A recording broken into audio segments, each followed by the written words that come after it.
أعوذ بالله من الشيطان الرجيم بسم الله الرحمن الرحيم والحمد لله رب العالمين والصلاة والسلام على المصطفى محمد وعلى أهل بيته الطيبين الطاهرين اللهم صل على محمد وآل محمد وعجل فرجهم واللعنة الدائمة على أعدائهم أجمعين إلى قيام يوم الدين رب اشرح لي صدري ويسر لي أمري واحلل عقدة من لساني يفقه قولي اللهم كن لوليك الحجة ابن الحسن صلواتك عليه وعلى آبائه في هذه الساعة وفي كل ساعة وليا وحافظا وقائدا وناصرا ودليلا وعينا حتى تسكنه أرضك طوعا وتمتعه فيها طويلا برحمتك يا أرحم الراحمين. First of all, we thank Allah Ta'ala and we praise Him for giving us another chance to study the words of the Holy Quran. Alhamdulillahi Rabbil Alameen.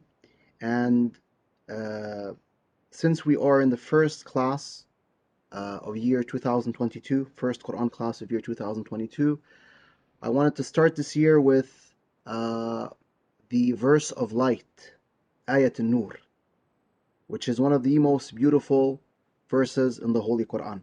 Of course, all verses of the Quran are beautiful, but some are more beautiful than others. All verses of the Quran are great, but some verses are greater than others. And you will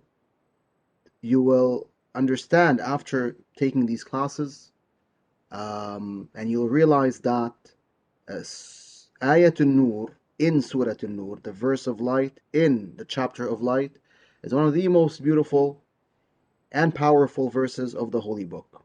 So we're going to start these classes this year with that holy verse, and inshallah will illuminate our souls with the verse of light bi'idhnillah subhanahu wa ta'ala.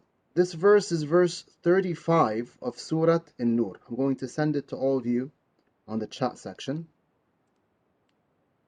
I sent you the Arabic, and I will send you the English as well, the English translation for Shakir.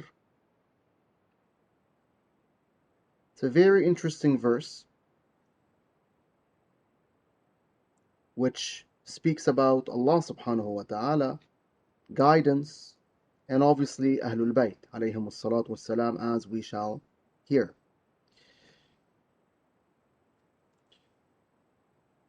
Afwan.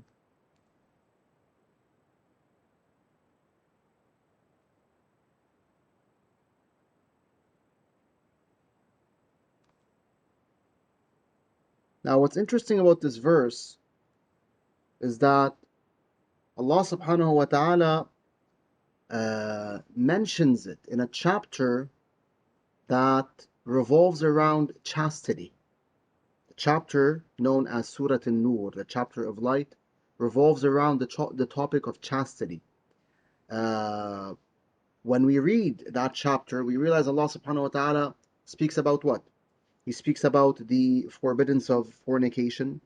He speaks about the forbiddance of accusing people, making false claims that they actually committed fornication. He speaks about lowering your gaze, about hijab, the Islamic hijab, the Islamic veil that our mothers and sisters wear. He also speaks about, for example, seeking permission upon your parents when you want to enter upon them. When should you seek permission? When you shouldn't? Or when is it not mandatory to seek permission, etc. So the surah, the chapter, revolves around chastity, around iffah, an abstinence from indecent deeds, abstinence from indecent deeds that relate to carnal desire. In verse 35, which is approximately in the midst of the chapter, Surah An-Nur, Allah Azza wa Jal mentions what? Ayat An-Nur. He mentions this verse that we're calling the verse of light, which speaks about Allah Ta'ala and Ahlul Bayt, salawatullah wa salamuhu alayhim. This is quite interesting. What is the relationship between, Ahlul Bayt, the light of Ahlul Bayt, guidance, Allah subhanahu wa ta'ala, and chastity? What is the relationship? The relationship between Allah, guidance, and Ahlul Bayt, salamullah alayhim, and chastity is a strong relationship. Why? Because number one, Allah Azza wa Jal commands us to be chaste. He commands us to refrain from indecent deeds, especially deeds that pertain to carnal desire, indecent deeds pertaining to carnal desire. Secondly, or thirdly, one of the best ways to control your carnal desire is what? Is remembering the advice of Allah subhanahu wa ta'ala, the advice that He gives you through the Holy Quran, and the advice of Ahlul Bayt alayhim afdalus salat wassalam. In better terms, when someone believes in God, believes in Ahlul Bayt, believes that there's a hereafter, and that ultimately if he commits indecencies and commits sins, there will be a punishment for those sins. This in itself will help him what? Will help him control his carnal desire. Whereas if a person isn't faithful, if a person doesn't believe in God, or Ahlul Bayt alayhim salatu wassalam, or the hereafter, he doesn't believe that there's something called heaven and something called hell, and that there are punishments for the sins that we commit in this world, this person will be at a great disadvantage. Why? Because since he doesn't have that belief in the truth, he is closer to following his carnal desire. He's closer to being, a slave of that desire and committing any indecency out there, because at the end of the day, he doesn't believe in the truth. So he doesn't expect to be punished by Allah subhanahu wa ta'ala. He doesn't expect to be punished by Allah subhanahu wa ta'ala due to that specific sin. So what we're trying to say is the following: when someone believes in God and believes in the message of God and the hereafter, this in itself will push him towards what? Controlling his desire and abstaining from indecent deeds that pertain to his desire. Even if he feels the urge to commit something wrong, there's an inner call that will tell him, do not commit this sin, because if you do, you will be punished in the hereafter. So that inner call will help him avoid the sin. Here we understand, or we gain a better understanding why Allah subhanahu wa ta'ala would mention the verse of light in Surah An-Nur, in the chapter that revolves around what? Around chastity and abstinence. When I say abstinence, I'm talking about abstinence from indecent deeds that pertain to carnal desire. So this surah, Surah An-Nur, is a surah, is a chapter of what? Of chastity. It revolves around that topic. Thus, we have a hadith by Imam al-Sadiq, alayhi afdal as-salat was-salam, in the book Thawab al-A'mal for Shaykh al-Saduq rahmatullah ta'ala alayh, which mentions one of the effects of Surah An-Nur. Let me share the hadith with you before we read it and explain it.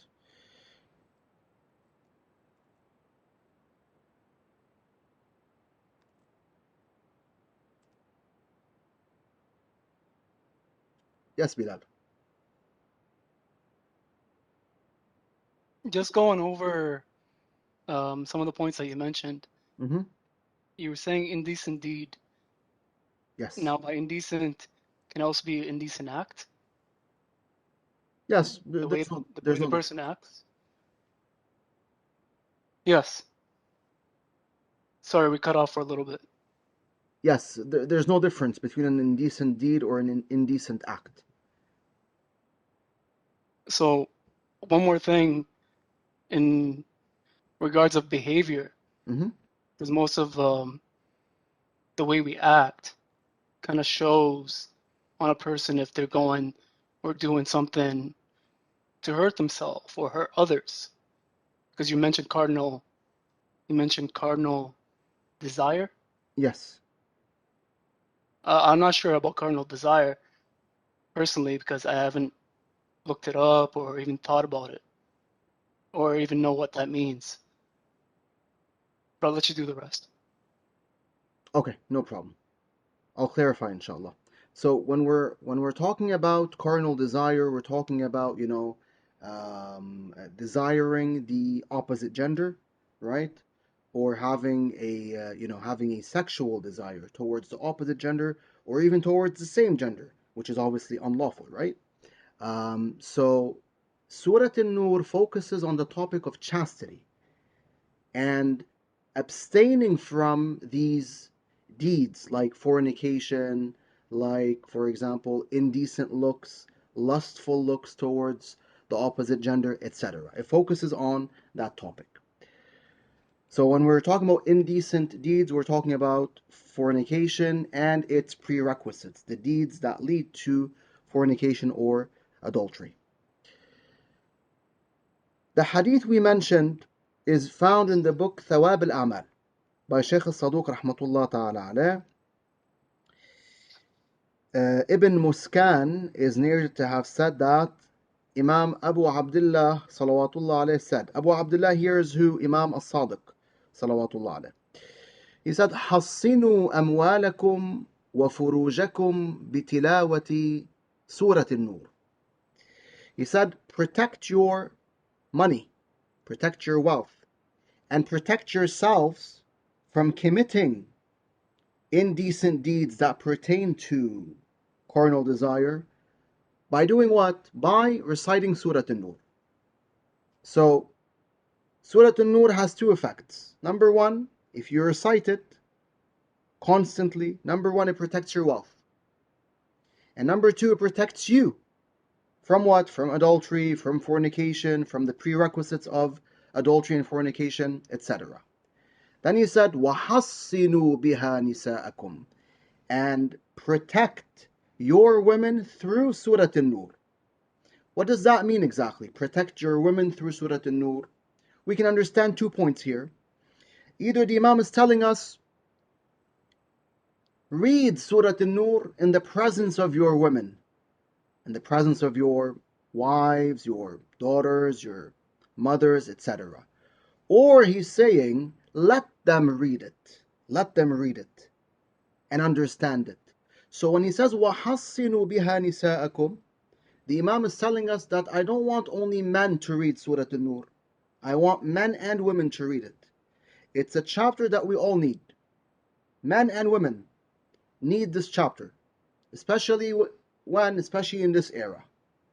The era of temptations, the era of, misguidance, the era in which you have movements trying to turn human beings into mere animals, mere pigs that only care about their carnal desire. Imam al-Sadiq tells us what? Protect yourselves through Surah An-Nur, and also protect your women through this surah. Then he said, من أدمن قراءتها في كل يوم أو في كل ليلة لم يزني أحد من أهل بيته أبدا. Whosoever recites Surah An-Nur on a daily basis or a nightly basis, none of his family members who are part of his household will fall into fornication so long that he is alive. So he's saying that if someone recites Surah An-Nur every day or every night, the choice is yours. If someone recites Surah An-Nur every day or every night, what's going to happen? No one amongst his household, no one amongst his family members who are part of his household will fall into fornication so long that this person is alive. Why? How can we understand this issue? Why wouldn't anyone amongst his family members amongst his household fall into fornication so long that he's alive. Here we can understand 2 points. In better terms, there are 2 possibilities. Number 1, when this person is reciting Surah An-Nur daily or nightly, his family members are hearing him, right? It's very likely that they're hearing the recitation. And when they hear the recitation of Surah An-Nur and have a basic understanding of the contents of Surah An-Nur, this will increase their chastity. It will make them more chaste. And so it will push them away from what? From fornication and its prerequisites. This is one possibility. The other possibility is, even if they don't hear the recitation of this individual, the fact that he's reciting Surah An-Nur every day or every night in his house, the fact that he's reciting this surah every day or every night in his house, his recitation will create a positive atmosphere in his house. His recitation will have a natural effect. And one of those natural effects will be what? Increasing the chastity of his family members.